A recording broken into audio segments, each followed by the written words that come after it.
이어서 재테크 인싸들이 모이는 곳, 정철진의 목돈연구소가 시작됩니다.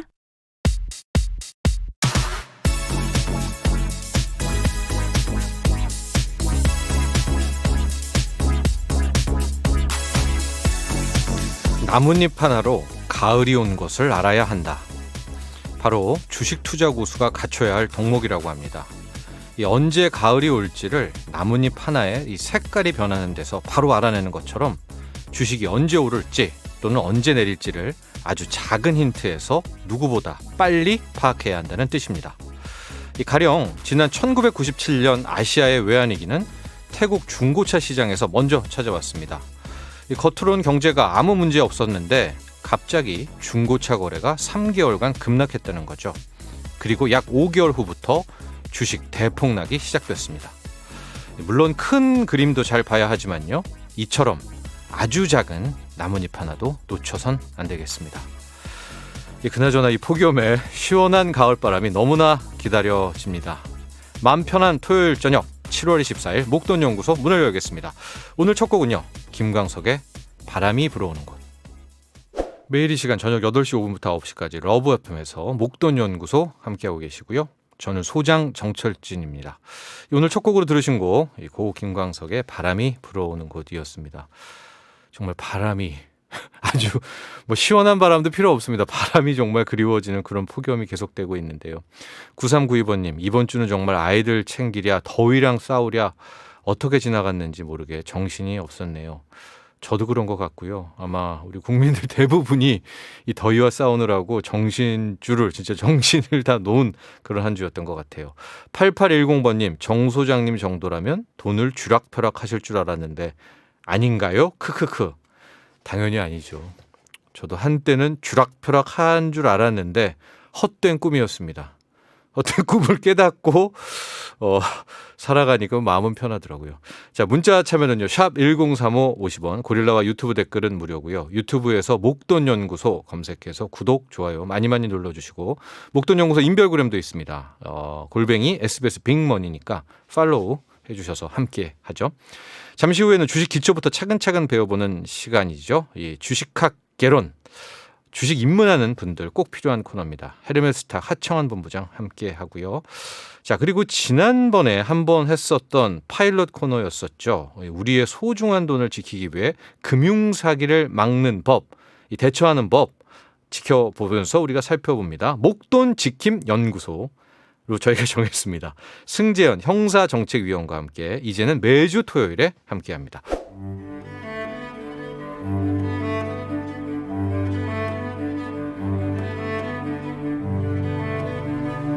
뭐든 시작이 중요하고 기초가 탄탄해야 합니다.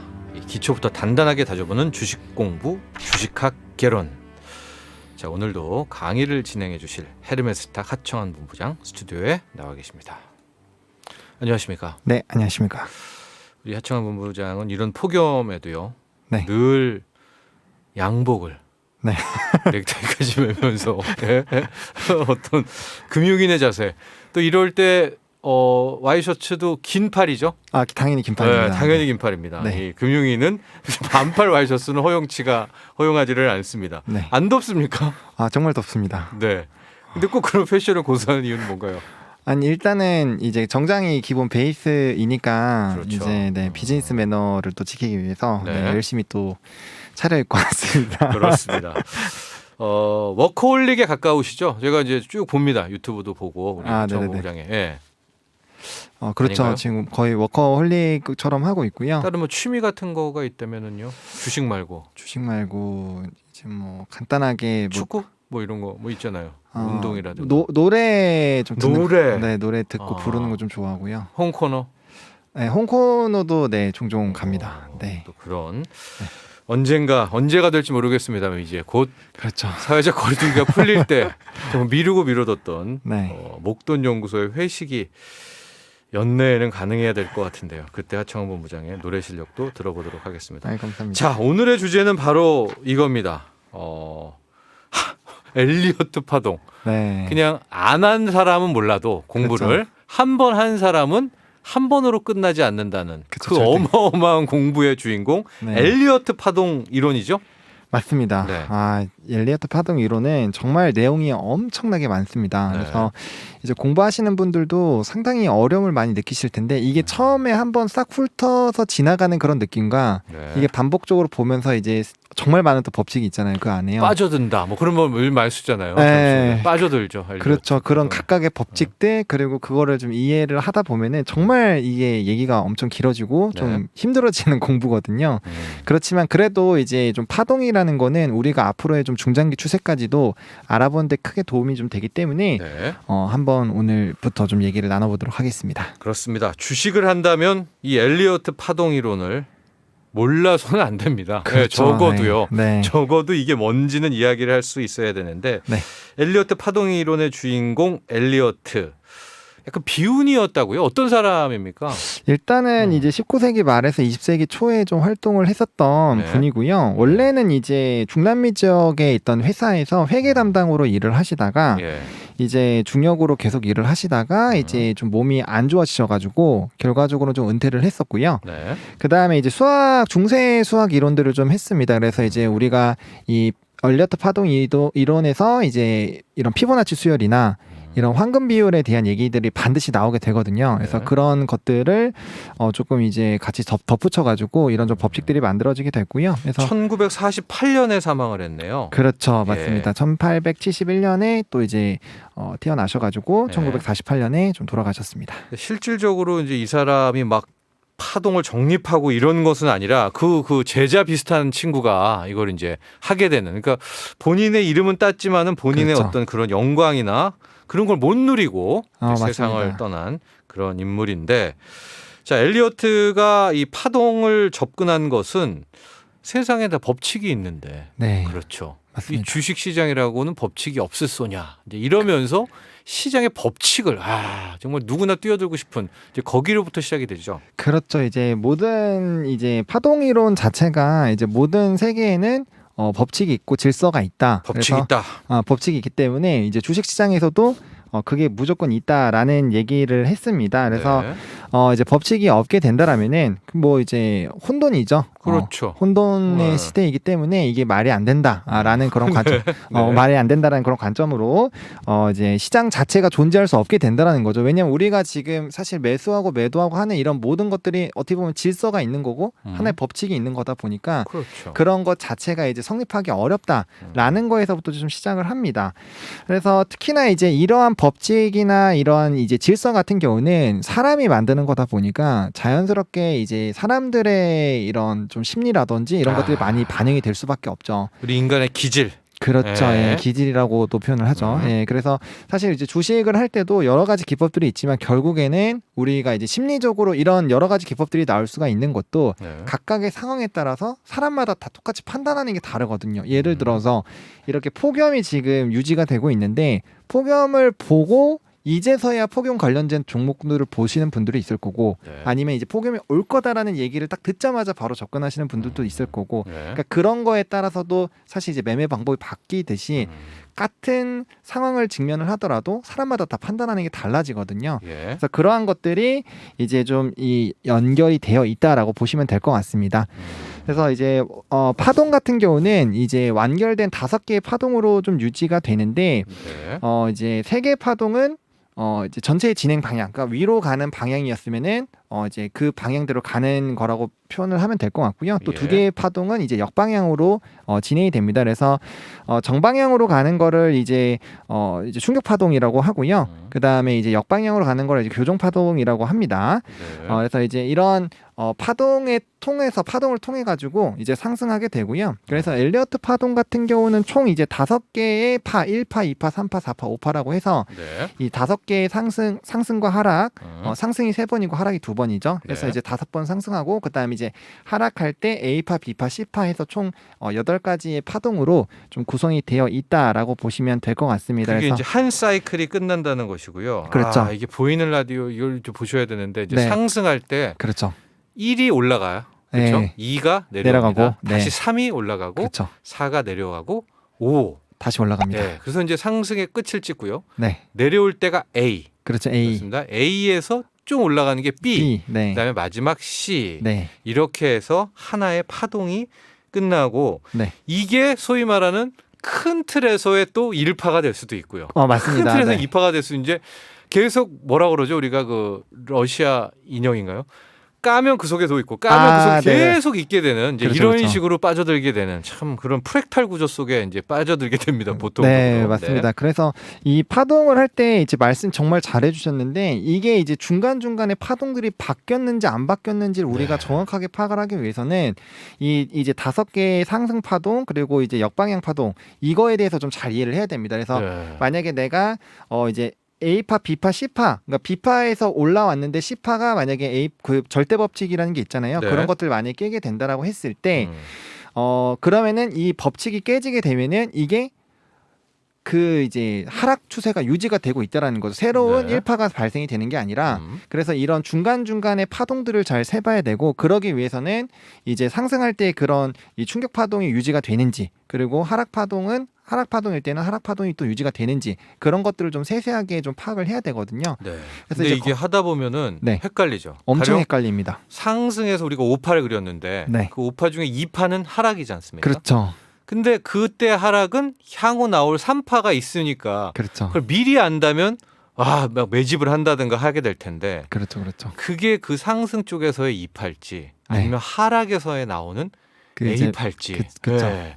이건 그 누구도 모르는 거 아닙니까? 그래서 네. 엘리어트가 절대적인 법칙 몇 가지를 우리에게 줬다면서요. 그렇죠. 예, 절대 불가침의 법칙이라고 있는데 이제 다른 법칙들은 이제 거의 이제 가이던스 느낌이라고 보시면 되는데 이것만큼은 이제 절대 법칙이라고 보시면 될 것 같습니다. 그래서 1번 파동의 법칙이라고 있는데 이제 1번 파동의 법칙은 이 1번 파동의 출발점 바닥 밑으로 2번 파동이 내려오면 안 됩니다. 즉 1번 파동이 먼저 상승을 해줬는데 네. 2번 파동이 내려오게 됐을 때는 1번 파동의 첫 번째 시작점보다는 위에 위치를 해야 된다라는 거죠. 네. 즉 저점이 첫 번째 시작했던 저점보다는 두 번째 내려왔을 때 저점이 더 높아져야 된다라는 거죠. 그래야 상승의 시작은 일단 된다는 겁니다. 그렇죠. 네. 이거는 어렵게 생각하실 필요가 없고 추세를 그냥 생각을 해보시면 되는데 네. 우리가 이제 추세라는 거를 그릴 때 결국엔 저점들이 계속 상승하고 고점들이 계속 상승하는 것들을 이제 선으로 그어서 네. 상승 추세선이라는 걸 그리잖아요.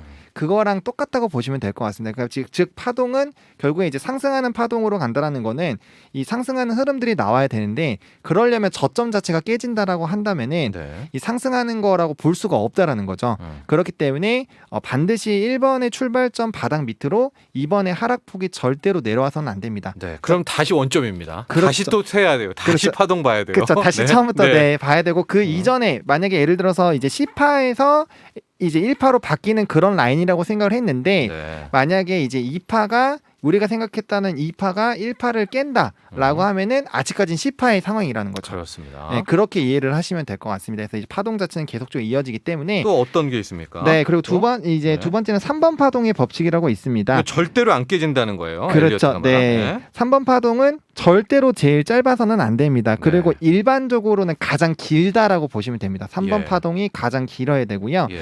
그래서 일단 법칙 자체는 1번 파동이나 5번 파동보다는 길어야 된다라고는 하지만 사실 뭐 다들 이 엘리어트 파동 이론 공부해 보신 분들은 아시겠지만 항상 3번 파동이 길다라는 거를 아마 알고 계실 겁니다. 네. 근데 이것도 사후에 늘 확인이 돼요. 그때 맞아요. 이게 3번이구나. 그러지. 네. 현실에서는 그게 진짜 3인지 3-1인지 그렇죠. 3-3인지 3-3의 1인지 이거는 정말 늘 헷갈리더라고요. 그래도 이게 차트가 이제 사후 부분이라고 얘기하는 이유가 우리가 이제 봉들이 다 나와 있고 이 흐름이 다 나와 있으면 그걸 판단하는 거는 생각보다 쉬운데 네. 그 과정에 있을 때가 정말 어렵거든요. 네. 그러다 보니까 이제 이런 법칙들이 좀 있다라고 보시면 될 것 같고요. 네. 3번 파동이 제일 길어야 된다. 그렇죠. 3번 파동이 제일 길어야 된다라고 보시면 될 것 같고 이제 4번 파동의 법칙이 있습니다. 그래서 4번 파동은 1번 파동의 꼭대기 위치와 겹치면 안 됩니다. 네. 이거 자체도 이제 1번, 2번, 3번, 4번 이렇게 파가 이제 4파 같은 경우 내려오잖아요. 네. 근데 이제 1파의 꼭대기랑 똑같아지게 된다라면은 네. 이것도 아까 말씀드린 것처럼 저점이 높아져야 된다라고 말씀을 드렸는데 저점이 높지가 않은 거죠. 그렇죠. 그렇게 됐을 때는 자연스럽게 상승 추세로 보기가 어렵다라는 겁니다. 네. 그래서 기본적으로 봤을 때 이 절대 불가침의 법칙은 상승 추세가 유지가 되고 있는 것들이 부분이라고 보시면 될 것 같고요. 네. 그 와중에서도 3번 파동은 제일 길어야 된다. 그러니까 1파 이후에 이제 2파가 나오는 거를 우리가 이제 공부를 통해서 확인이 된다면 이때 매집을 해서 3번 파동은 확실하게 좀 길게 누릴 수 있다라는 부분이고 네. 충분히 그 사이에도 우리가 접근이 가능하다라는 거를 이제 뜻한다라고도 보시면 될 것 같습니다. 네. 또 없나요? 그다음에 이제 또 있기는 한데 예, 예. 그다음에 이제 이 5개 파동에서를 봤을 때 이제 첫 번째 파동의 피크는 이제 세 번째 파동의 끝의 피크는 첫 번째보다 무조건 위에 있어야겠죠. 네. 이것도 똑같이 말씀을 드리면 결국에는 1번보다는 3번의 고점 위치가 높아야 된다라는 거죠. 네. 그렇죠. 그건 당연한 얘기고 그다음에 네. 5번의 파동의 피크도 당연히 세 번째보다 피크의 위에 있어야 됩니다. 그래서 그렇게 보셔야 될 것 같고요. 그다음에 이제 넷째 파동의 끝은 이제 두 번째 그 저점보다는 또 높아야 된다라는 것들 그런 것들을 좀 보시면 될 것 당연한 같습니다. 거고요. 그 얘기는. 네, 그렇죠. 네. 그다음에 이제 둘째 파동의 하락이 이제 첫 번째 파동의 상승폭을 전부 소실하는 경우는 드물고 이제 넷째 파동의 하락폭도 셋째 파동의 상승폭보다는 작은 것이 일반적이다라고 보시면 될 것 같습니다. 네. 그래야 이제 상승으로 지그재그 약간의 모습처럼 이제 가게 되는 이제 그런 거였는데. 네. 자, 이제 이걸 보면서 이런 원초적인 거 들 것 같아요. 네. 근데 정말 맞아. 왜 갑자기 이게 정말 이거 어떻게 개발된 거야? 이제 이런 것들 왜 저걸 내가 믿어야 되지? 이런 어떤 신뢰에 대한 문제도 나올 수가 있을 것 같아요. 이 파동에 대한. 그렇죠. 이게 이제 1987년 이제 블랙 먼데이에서 이 엘리어트 파동 이론을 바탕으로 이제 지수가 하락을 할 거다라고 예측을 했었는데 네. 그게 이제 1987년이죠. 네, 정확하게 그게 맞아 들어가면서 그때부터 이제 엘리어트 파동이 굉장히 좀 유명해지게 되는 네. 그런 부분이 됐다라고 보시면 될 것 같습니다. 네. 그래서 이 엘리어트 파동 자체가 사실은 이제 처음부터 뭐 나오자마자 엄청나게 유명해졌었던 건 아니고요. 이런 좀 지수의 그런 큰 흐름들을 맞춰나가는 그런 부분들이 있다 보니까 네. 그에 따른 좀 기대감들이 굉장히 좀 커졌다라고 보시면 될 것 같습니다. 하고 지금 우리가 이제 맛배기로 이야기를 하는 건데 제가 네. 앞서 프랙탈 구조로 얘기를 하지 않았었습니까? 네네네. 앞서 1, 2, 3, 4, 5가 있는데 그 첫 1의 상승의 1파 네. 속에 또 파동이 또 들어가 있죠. 그렇죠. 파동이 또 또 그 들어있죠. 속에 네. 또 들어가 있죠. 계속 파동을 세분화해야 되는. 그 그쵸. 조금 공부하시다 보면 이거 세다가 네. 쓰러지는 분이 많습니다. 네. 맞습니다. 네. 그러니까 1번 파동 안에서도 이제 상승 파동이다 보니까 네. 5개의 파동을 또 찾아야 돼요. 네. 그래서 그런 구조들이 계속 있다 보니까 사실 이렇게 되면 무한대로 이제 파동이 1번 파동 안에서도 나올 그렇죠. 수가 있죠. 또 하락에는 또 ABC가 또 숨어 있어요. 거기에는 또. 그렇죠. 예, 또 상파동 상파가 내에서도. 또 있습니다. 예. 그거를 바탕으로 이제 제가 다음 주에 이런 이제 피보나치 수열을 바탕으로 왜 이런 되돌림 현상, 뭐 61.8, 38.2 이 되돌림에 대한 부분들을 말씀을 드릴 거예요. 왜냐하면은 네. 이 파동의 그런 숫자를 세어 보면은 피보나치 수열과 숫자가 똑같습니다. 그렇죠. 네, 똑같기 때문에 네. 이제 그래서 이제 황금 비율 쪽으로 얘기가 나오게 되는데 예. 그에 대한 부분들은 제가 다음 주에 이제 설명들을 좀 곁들여서 네. 좀 자세하게 좀 설명을 좀 드려보도록 하겠습니다. 바로 그겁니다. 이제 이 엘리어트 파동은 피보나치 수열이라는 그렇죠. 더 큰 인류의 대법칙과 연관이 있는 거거든요. 네, 맞습니다. 그 법칙 자체가 뭐 피라미드라든지 네. 뭐 이런 쪽에도 다 연관이 있다 보니까 그렇죠. 결국에 이제 기원 쪽으로 넘어가신다고 보면 될 것 같습니다. 예, 그래서 실은 피보나치 수열의 적용을 엘리어트가 이제 어느 정도 같이, 왜냐면 인간사의 법칙이 피보나치 수열이니까요. 맞습니다. 그거를 해서 소위 말하는 이 파동 이론을 만들어 놓은 건데요. 피보나치 수열을 오늘은 못할 것 같아요. 그래서 그렇죠. 오늘은 이 피보나치 수열에 대해서는 다음 시간에 따로 하고 네. 이 피보나치와 엘리어트는 또 무슨 관계인지 그렇죠. 이것까지도 함께 정리를 해서 다음 시간도 엘리어트의 파동 이론을 좀 더 이어가 보도록 하죠. 네. 오늘은 여기까지 하도록 하겠습니다. 알겠습니다. 네, 지금까지 주식학개론 헤르메스타 하청환 본부장과 함께했습니다. 보내드리면서요. 네, 노래를 한 곡 들을 텐데요. 네. 유엔의 파도입니다.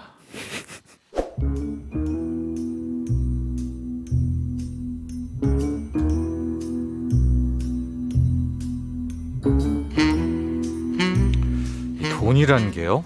잃으면 슬프지만 뺏기면 분노가 치밀어 오릅니다. 우리의 목돈을 사수하기 위한 코너. 리얼하고 생생한 경제사기 실화극장. 목돈 지킴 연구소. 승재현 형사정책연구위원과 함께합니다. 안녕하십니까. 안녕하십니까? 예. 2003님 수사반장이 아니라 목돈 사수반장. 이시네요. 제 목돈도 꼭 지켜주실 거죠? 물론입니다. 네. 목돈은 지켜야죠. 승사수반장. 아, 좋네요. 승수반장, 승사수반장. 지난번에 여러분 함께 했었죠. 목돈 지킴 연구소 이제 사례 위주로 저희가 얘기를 하다가 네네. 정부와 마지막엔 이제 예방 팁 또 어떻게 또 보상받을지 이런 것들을 하게 되는데요. 자, 이제 매주 토요일 이 시간에 목돈 지킴 연구소가 여러분을 찾아갑니다. 토요일은 밤이 좋아가 아니라 토요일은 목돈을 지키자. 네, 이제 목은 더 목소리를 안 까셔도 되고요. 알겠습니다. 자, 우리 승사수반장님, 오늘은 어떤 사기 사건이었습니까? 사실 뭐 앞에 들어가면서도 저희들이 조금 웃었지만 사건 자체는 굉장히 죄질이 최악의 사건입니다.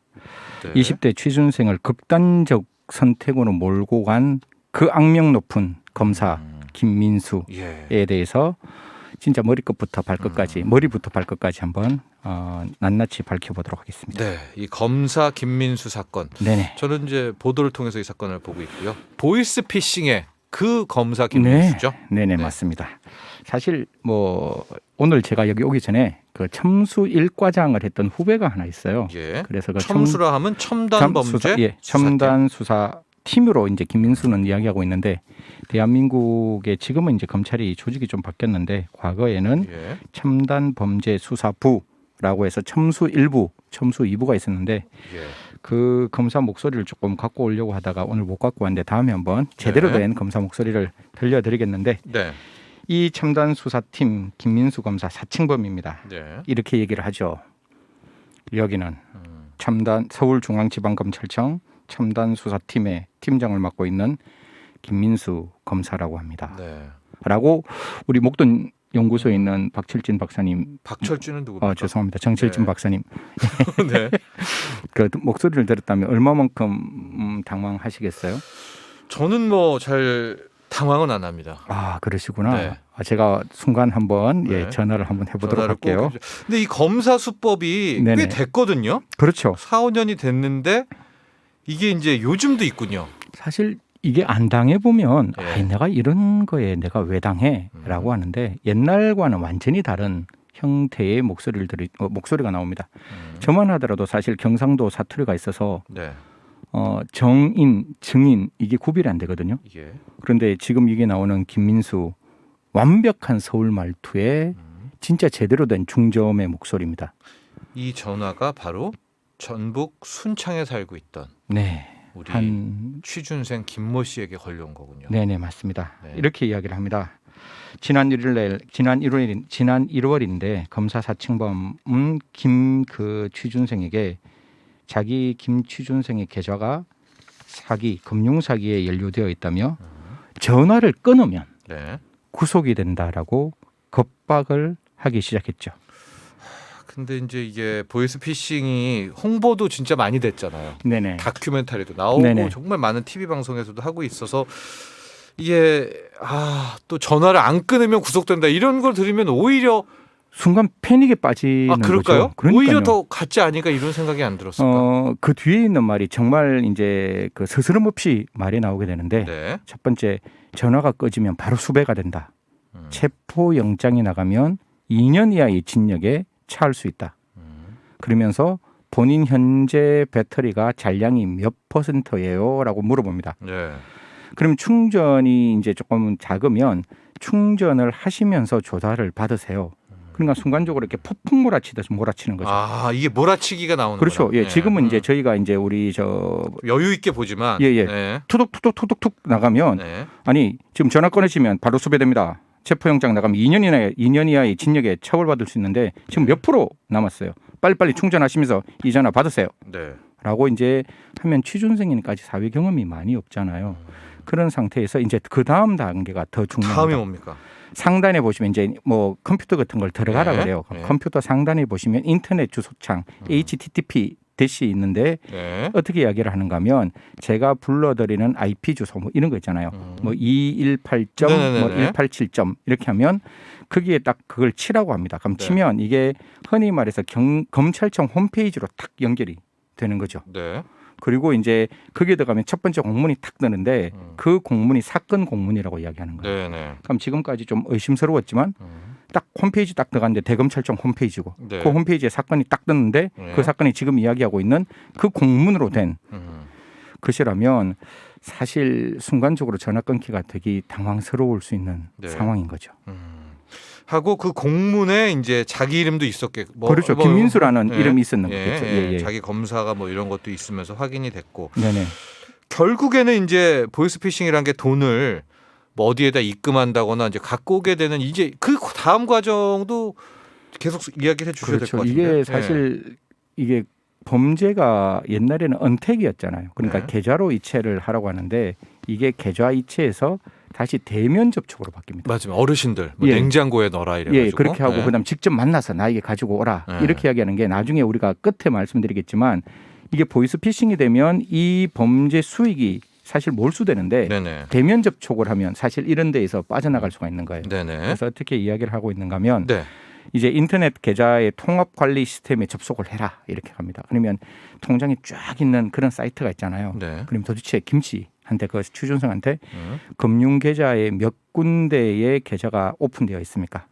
그렇게 물어보고 그렇게 이야기를 하니까 이제 김 씨가 얘기를 합니다.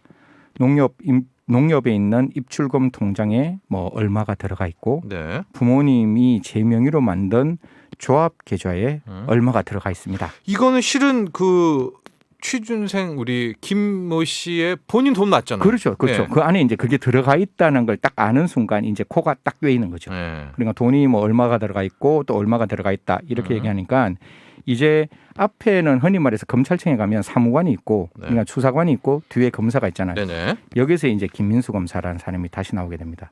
그래서 서울중앙지검 첨단수사팀 팀장 김민수 검사예요. 그럼 앞에는 오히려 수사관이 나온 그렇죠. 건가요? 수사관이 나와서 역할극을 한 거네요. 그렇죠, 그렇죠. 네. 그러니까 이제 처음에는 수사관이라고 하다가 이게 딱 드러나니까 이제 검사가 와서 조금 더 중저음에 조금 더 법률적 용어를 더 이제 사용하게 되는 거죠. 네. 저희가 체포한 일당은 일반인이 아닌 전산을 담당하고 있는 금융 전문가들입니다. 네. 김 씨의 명의의 금융 자산도 범죄에 이용될 수 있으니 우선 국가가 임시로 보호 조치를 한 후 피해가 확인되면 예. 원상 복구시켜드릴 예정입니다. 라고 이야기를 하는 거죠. 네. 그러면 사실 이런 상황에서 이제 뒤에 앞에 수사관에서 조금 더 전문적인 이제 검사가 예. 들어오면서 이야기를 하면서 그 다음 대목이 더 걸작입니다. 네. 이런 것을 다른 사람에게 알리면 절대로 되지 않습니다. 만약에 다른 사람에게 알리면 뭐 이제 법률적 용어 검사니까 쓰는 거죠. 네. 압수수색을 당할 수 있다. 이렇게 얘기하면서 압색이라는 단어를 줄이는 거예요. 네. 그럼 물어볼 거 아니에요. 죄송합니다, 검사님. 저 압색이 뭐죠? 이러면 그건 압수수색의 줄임말입니다. 네. 그다음에 뭐 자산 동결, 출국 금지 이런 걸 다 줄임말로 줄여서 하는 거예요. 출금을 당할 수 있습니다. 그다음에 자산 동결도 약간의 영어를 쓰는 거예요. Perpiscation이 될 수 있습니다. 이러면 순간 취준생 입장에서는 물어보는 것 자체가 좀 당황스럽고 부끄러울 수 있잖아요. 네. 그래서 이렇게 전문 용어를 쓰다 보면 어느 순간에 자기도 정신이 이제 혼비백산으로 변하게 되는 거죠. 자, 이제 이 안타까운 피해자의 돈이 지금 있습니다. 네, 예, 네, 뭐 네. 거의 1,000만 원대 뭐 이렇게 돈이 있는데 그 다음 지시 사항은 뭡니까? 일단 안전하게 자기들이 복구시켜 준다고 하면서 또 욕을 했을 거 그렇죠. 아닙니까? 이제 그래서 여기서 이제 꼭 시청자들께서 꼭 들으셔야 되는데 여기서부터 100% 보이스피싱의 냄새가 나기 패턴 시작하는데 특징이 나오는 게 특징이 뭡니까? 나오기 시작하는 게 그것을 찾으라 그럽니다. 아, 전액 인출. 전액 인출을 하는데 요새 5만 원권이 있잖아요. 네. 5만 원권으로 전액 인출하라 이렇게 얘기를 하면서 그 취준생이 있던 그 역으로부터 서울에 있는 서울역까지 KTX를 최대한 빨리 타고 오라고 네. 이야기를 하는 거죠. 네. 그러면서 올라오는 과정에서도 혹시나 다른 데로 갈까 봐 아까 제가 말씀드렸잖아요. 계속 전화를 하는 아, 계속. 예, 예. 지금 어디쯤 오고 있느냐, 어떻게 오고 있느냐, 혹시 따라오는 사람이 없느냐.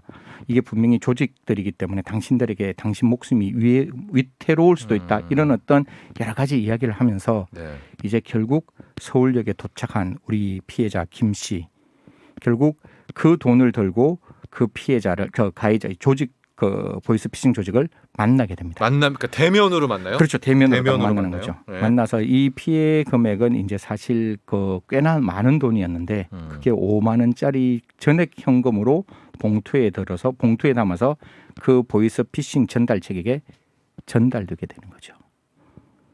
그래서 이제 돈을 다 줬죠. 어. 그리고 이제 아 이게 속았구나. 보이스 피싱이라는 사실은 언제 알게 된 건가요? 사실 이 친구는 모릅니다. 이게 돈을 전달하고 난 다음에 예. 그 김민수 검사가 이제부터 우리가 전화를 할 때까지 아까 제가 말씀드렸잖아요. 누구에게도 알리지 말고 예. 이게 대해서는 반드시 비밀을 지켜라라고 있는데 예. 사실 그 다음부터 통화를 하지 못하고 있으니까 이 취준생은 더 답답한 거예요. 아 돈은 일단 줬고요. 예, 주고 예. 그 다음부터 뭔가 와야 되는데 피드백이 와야 되잖아요. 검찰로부터 피드백이 오고 우리는 뭐 진짜로 100% 검사라고 믿고 있으니까 예. 검사한테 전화가 오지 않으니까 이 취준생이 이제 극단적인 선택을 합니다. 그러면서 어떻게 유언을 남기는가 하면 예. 내 실수로 검사님과 통화를 하지 못해 자기가 전화를 못 받았다고 자책하는 거예요. 공무집행방해죄로 2년 이하의 징역이나 3천만 원 이하의 벌금에 처해지게 생겼다. 네. 내가 공개 수배될 것도 같다. 이런 상황이 되면 자기가 취준생으로 공무원으로 평생 살고자 했던 꿈이 산산조각이 나는 거잖아요. 아 그러면은 이번에 이 사건은 우리가 보통 이제 그 뺏겨가지고 사기를 당하는 그런 자괴감, 네네. 뭐 그런 아픔, 또 그것 때문에 생활고 이런 게 아니라 네네네. 그 완전히 그 추가로 그 검사가 이제는 해결됐습니다라는 그 전화가 안 와서 극단적인 선택을 했다는 그렇죠. 건가요? 이게 너무 공포에 빠져가 있는 거죠. 아 분명히. 공포에 빠져서. 그렇죠. 예, 네. 사실 전화가 와서 이 일이 현명하게 잘 해결되었다. 진짜 술술 풀렸다라는 이야기가 들려야 되는데 혐의 없음이 증명됐다. 예, 예. 그게 아니니까 분명히 아까 제가 말씀드렸잖아요. 이게 참. 금융 계좌에 걸려 있는 돈이고 네. 분명히 자기는 죄를 저질렀지 않았는데 예. 검사는 분명히 죄를 저질렀다라고 이야기를 처음에 했고 예. 이게 해결이 돼야 돈을 돌려줄 수 있다고 그 했는데 지시에다 따랐고. 예. 그러고 난 다음에 돈은 돌아오지 않고 돈이 없어지는 건 논외로 치고 자기의 인생이 그러니까요. 지금 그게 아니라 예, 그렇게 되는 거기 때문에 진짜 이 검사는 진짜 죄질이 악질적이네요. 이 보이스피싱 아주 안 범이. 예. 예. 자, 그 보이스피싱의 조직책에 김민수 검사 오늘 그놈의 목소리 파일을 갖고 오셨다고요? 네, 가져왔습니다. 부산 경찰청에서 제공했는 건데요. 네. 한번 들어보시죠.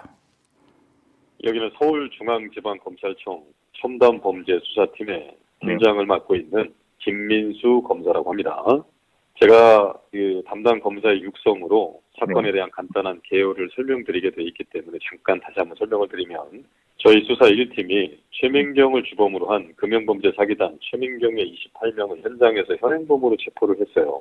범인을 체포한 것도 중요하겠지만 현장에서는 증거 물품들이 발견이 됐고요. 총 500여 점이 넘는 통장과 카드 대포폰이 발견이 됐습니다. 뭐 이런 목소리 네. 듣고 또 사회 경험이 많지 않잖아요. 네네. 근데 이렇게 진짜 굉장히 디테일한 정보들이 나오잖아요. 그러면서 네. 마지막에 법률적 용어로 당신이 여기에 관련되어 있다라는 이야기를 들으면 이게 정말 경험 없는 사람들은 되게 불안할 것 같아요.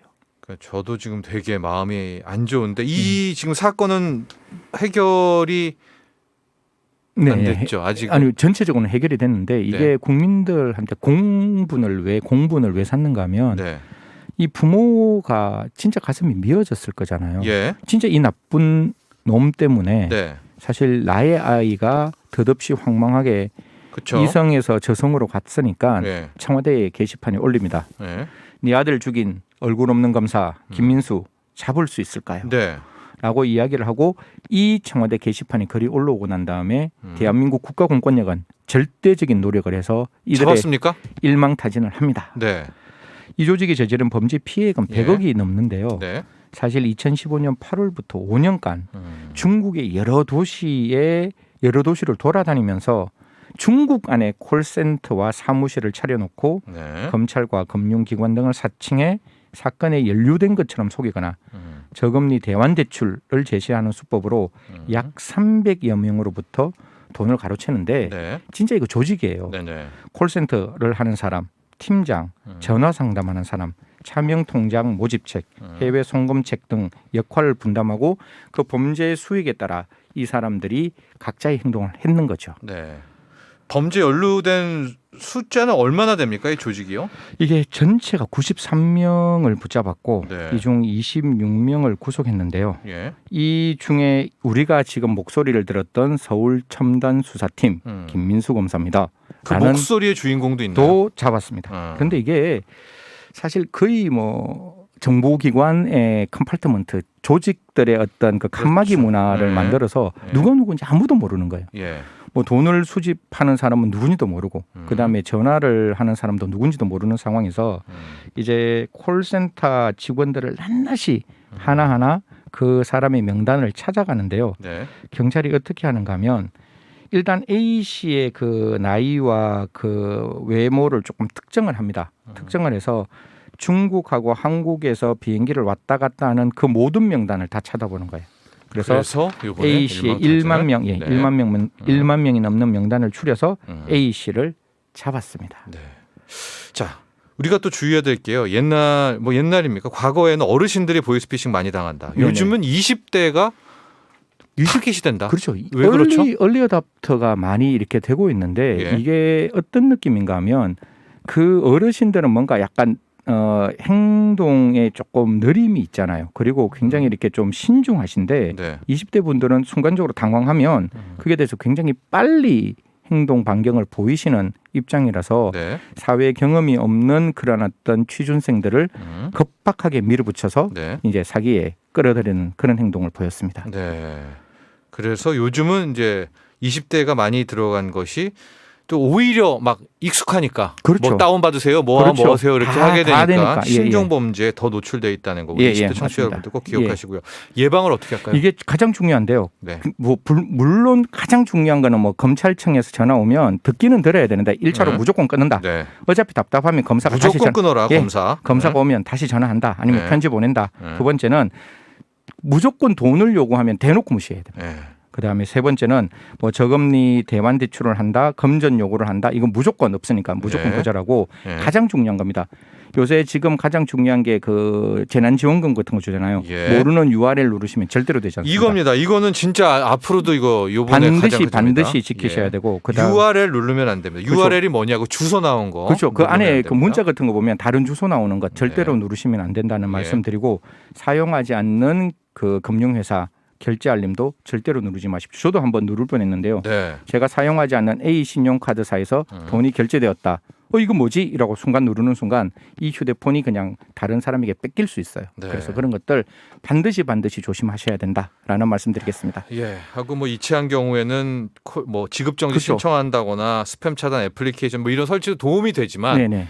실은 이거보다는 앞서 말한 것처럼 무조건 끊는다. 예. 무조건 끊는다. 시끄러 이러고 끊으시면 검사다. 무조건 시끄러. 네. 예, 그렇습니다. 꼭 기억하시기 바랍니다. 오늘 여기까지 하죠. 감사합니다. 네, 고맙습니다. 목돈지킴연구소 승재현 위원이었습니다. 네, 오늘 끝곡으로요. TLC의 Waterfalls 들으면서 마치겠습니다. 폭염이 너무 심할 정도로 지속되고 있죠. 건강관리에 꼭 신경 쓰시기 바라시고요. 편한 토요일 잘 마무리하시기 바랍니다. 내일 저녁 8시 5분에 다시 오겠습니다. 시원한 밤 보내세요.